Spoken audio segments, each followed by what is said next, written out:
I'm a day late this week. It's Tuesday, but time for another update. Moped. I was riding it last night and it just cut out, shut down, came back on, shut down again, kept doing that. Looked at the BMS. One of the cell voltages dropped really low. It's come back up a little bit this morning, just sitting. I'm gonna have to tear into that and figure that one out. So that's a bummer. I did manage to get half of the Jeep batteries, at least trimmed up, glued together, and the cases weld together. I still need to weld the lids, but that's basically half the battery right there, and it's sitting on a scale.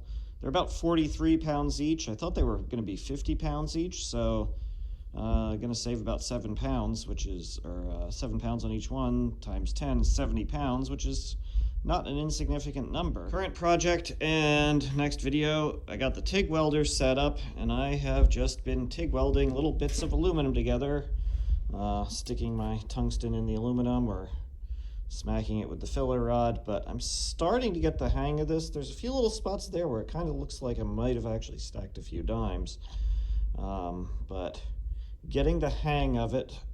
These are actually the cutoffs from the lids for the battery, which is kind of the reason it's still hot. That's kind of the reason I'm trying to learn this, so that I can weld those lids together. Weld it here, and then what I'm going to do is run basically some sort of channel down each side here and over there, and then a plate across the rest of the top of it, and that's going to be my cooling. So I can run coolant in here, it'll go across these, it'll have to come out the other end. So I haven't figured out exactly how I'm going to do that, but that's the general idea. And I think I want to try to set it up so that the channels are offset, because I want to be able to flip every other battery over so that you go, I'm going to have terminals. I did get my box of terminals, so I'm going to have, a positive here, negative here, but if I can flip them over, then I can go positive, negative, and just run bus bars like that. It's going to save a lot of diagonal stuff. So that is my idea, is to have those set so that they can kind of nest together.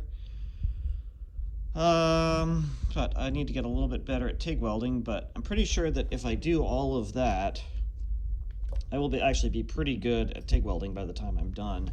And probably what I will do is weld everything, check to make sure I don't have any leaks in it, put it all together in the Jeep, drive the Jeep around a bunch without any coolant in it, just because really, if I'm not pushing it too hard, I'm not going to need too much cooling, more so doing this for heating.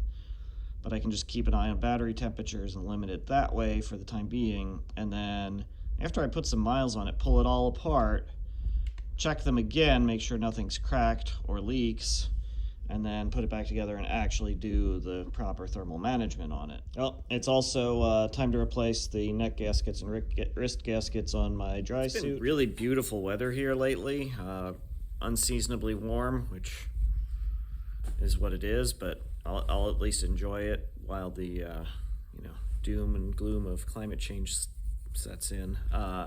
But I've been kayaking a lot, which is why I haven't gotten a whole lot done, but I've been cranking on the TIG welding the past couple days, and I'm starting to figure it out. So I'm going to keep at that. As always, have a great week, and thank you for your support.